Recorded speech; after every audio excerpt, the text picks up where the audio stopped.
Bugün sizlerle bir nefis bir çikolatalı pasta, Devil's Food Cake tarifi paylaşıyoruz. Kahveli ve çikolataya doymuş lezzetli bir pasta. Tariflerimizi kaçırmamak için kanalımıza abone olmayı unutmayın lütfen.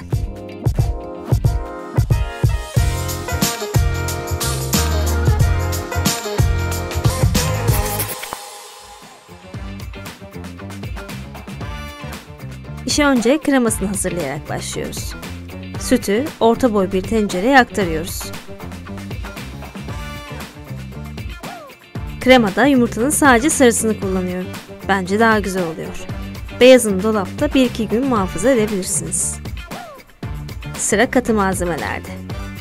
Şeker, un ve nişasta. Hepsini topaklanma kalmayana kadar çırpıyor ve ardından orta ateşte sürekli karıştırarak pişiriyoruz.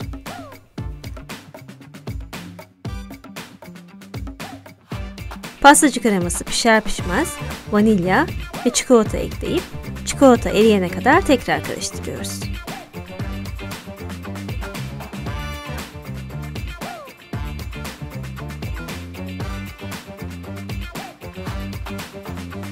Bir spatula yardımıyla alt tarafta karışmamış kısım varsa o noktalarında karışmasını sağlayabilirsiniz. Ardından üstünü poşetle kapatıp oda sıcaklığına geldikten sonra dolapta soğumaya bırakıyoruz. Sıra keki hazırlamakta. Bir sos tenceresine suyu, sonra da sütü aktarıyoruz. Ardından bu sıvı karışıma kahveyi de döküp ocağı açıyoruz.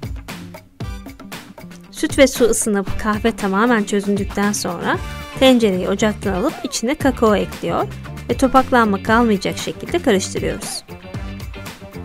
Ayrı bir kaseye oda sıcaklığında yumuşamış tereyağını aktarıyoruz. Üzerine de şekeri döküyoruz. Aroması daha iyi ortaya çıksın diye vanilyayı da bu aşamada ekliyoruz. Hepsini kremamsı bir görünüm alana kadar çırpacağız.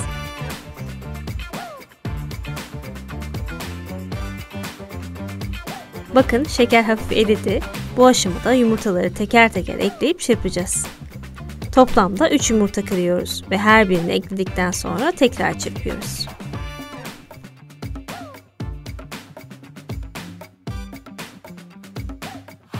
Artık katı malzemeleri ekleyebiliriz.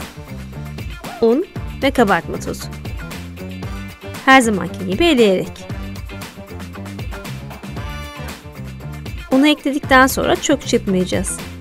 Topaklanma kalmasa yeter. Son olarak da hazırladığımız kahveli kakaolu karışımı ekleyip karıştırıyoruz. Spatula ile bu şekilde dip kısımlarının karıştığından emin olun. Ben bu keki 20 santim çapında bir çember kalıpta pişireceğim. Size çember kalıbı yağlı kağıtla nasıl sardığımı da göstereyim. Kalıbı yağlı kağıdın tam ortasına yerleştiriyoruz. Çemberi ortada sabit tutarak yağlı kağıdı sıkıca bu şekilde kıvıra kıvıra sarıyoruz.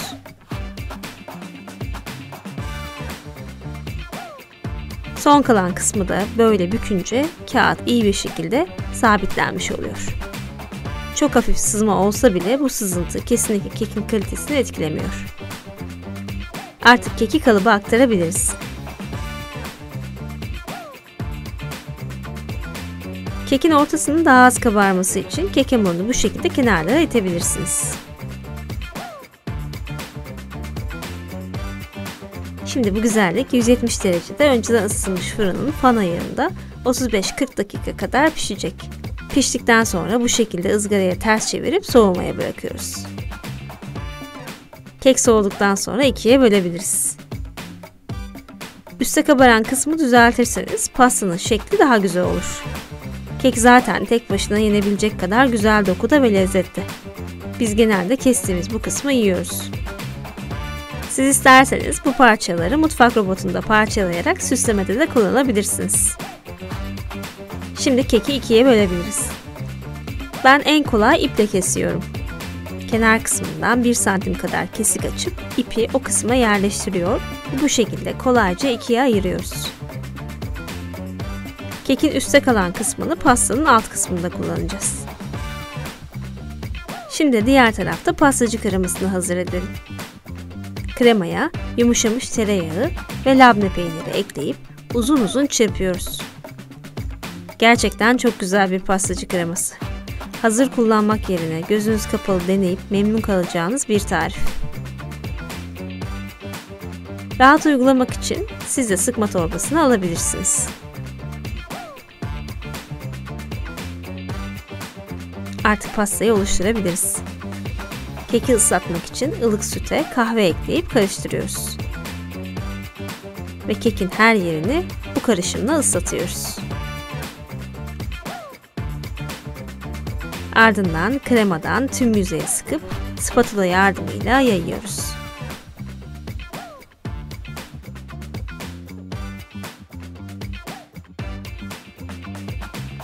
İkinci katı da aynı şekilde kahveli sütle ıslatıp kremanın üstüne dikkatlice yerleştiriyoruz.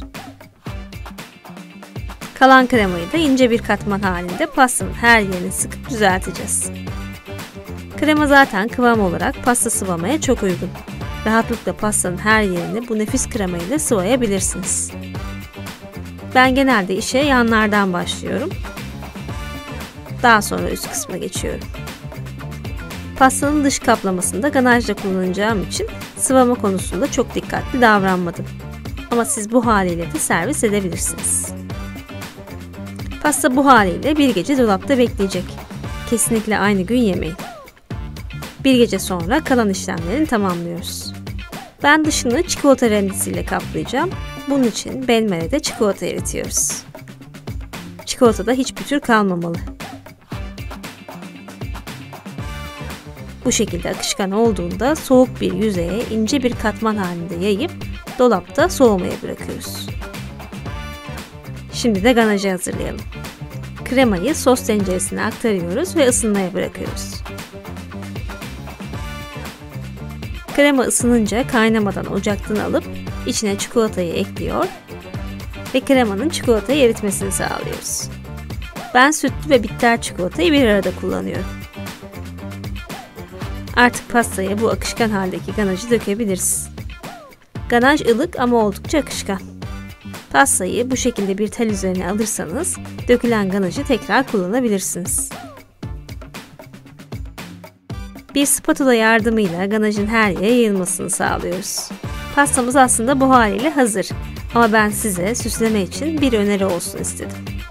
Soğumuş olan çikolatayı bu şekilde kazıyarak güzel görüntüde çikolata parçaları elde ediyoruz. Ve pastanın her yerini kaplıyoruz. Özellikle bulunduğunuz ortam sıcaksa çikolata çabuk eriyecektir. Bu yüzden uygulamayı elle yapmak yerine spatula gibi bir alet kullanarak yapabilirsiniz.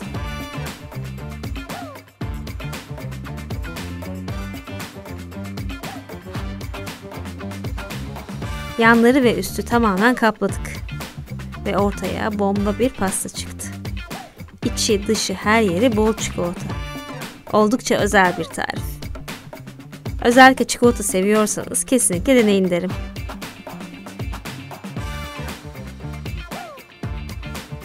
Bir dilim keserek içinde göstermek istiyorum. Dilimleri sıcak suda bekletilmiş bıçakla keserseniz daha temiz dilimler çıkartabilirsiniz. Ayrıca bu süslemeyi tüm pasta tariflerinizde de kullanabilirsiniz. Hata kaldırabilen bir süsleme, çok özenmenize gerek kalmadan pastanelerdeki gibi bir pasta yapabiliyorsunuz.